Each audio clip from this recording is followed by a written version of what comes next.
जय गुरुदेव। प्रेमी भाई बहनों, कभी कभी हम ऐसी मूर्खता कर जाते हैं कि किसी के भोले भाले वचनों में फंसकर, किसी की वाणी से फंसकर हम आप पथभ्रष्ट हो जाते हैं, भगवान से दूर हो जाते हैं।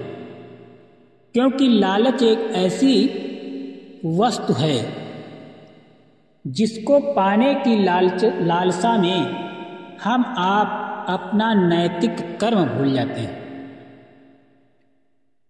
इसी विषय में एक कहानी है, जिस कहानी को सुनकर इतना आप आनंदित हो जाएंगे, इतनी आपको शिक्षा मिलेगी जो कि आप ऐसा कभी नहीं करेंगे। क्योंकि जब तक कोई चीज़ हमें मालूम नहीं होती है तब तक उस पर हम चल भी नहीं सकते। क्योंकि देर न करते हुए हम चलते हैं अपनी कहानी की तरफ। कहानी इस प्रकार है। एक बार की बात है कि किसी गांव में एक साधु बाबा रहा करते थे। पूरे गांव में वो अकेले साधु थे जिन्हें पूरे गांव से कुछ न कुछ दान में मिलता रहता था। दान के लालच में उन्होंने गांव में किसी दूसरे साधु को नहीं रहने दिया, और अगर कोई आ जाता था तो उन्हें किसी भी प्रकार से गांव से भगा देते थे।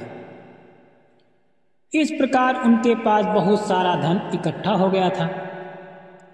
वहीं एक ठग की नज़र कई दिनों से साधु बाबा के धन पर थी। वो किसी भी प्रकार से उस धन को हड़पना चाहता था।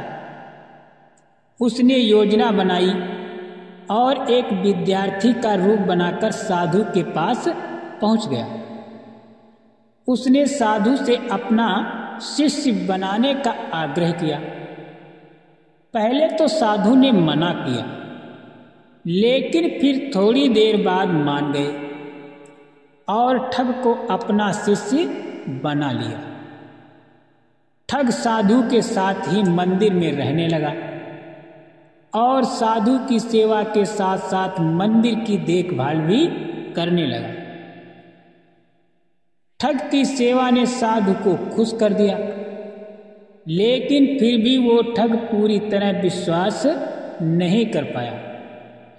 एक दिन साधु को किसी दूसरे गांव से निमंत्रण आया और वो शिष्य के साथ जाने के लिए तैयार हो गया। साधु ने अपने धन को भी अपनी पोटली में बांध लिया। रास्ते में उन्हें एक नदी मिली।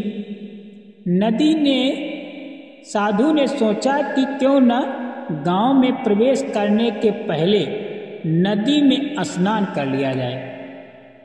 साधु ने अपने धन को एक कंबल में छुपा कर रख दिया और ठग से उसकी देखभाल करने का बोलकर नदी की ओर चल गए। ठग की खुशी का ठिकाना नहीं रहा। उसे जिस मौके की तलाश थी वो मिल गया। जैसे ही साधु ने नदी में डुबकी लगाई, ठग सारा सामान लेकर भाग खड़ा हुआ। जैसे ही साधु वापस आए, उसे न तो शिष्य मिला और न ही अपना सामान। साधु ने ये सब देखकर अपना सिर पकड़ लिया। इस कहानी से हमें ये सीख मिलती है कि कभी भी लालच नहीं करना चाहिए और ना ही किसी की चिकनी चुपड़ी बातों पर विश्वास करना चाहिए। इसीलिए प्रेमी भाई बहनों, गुरु महाराज कहते हैं कि लालच बच्चा मत करना। लालच करोगे तो फंस जाओगे, फिर निकालने वाला कोई नहीं है। जय गुरुदेव।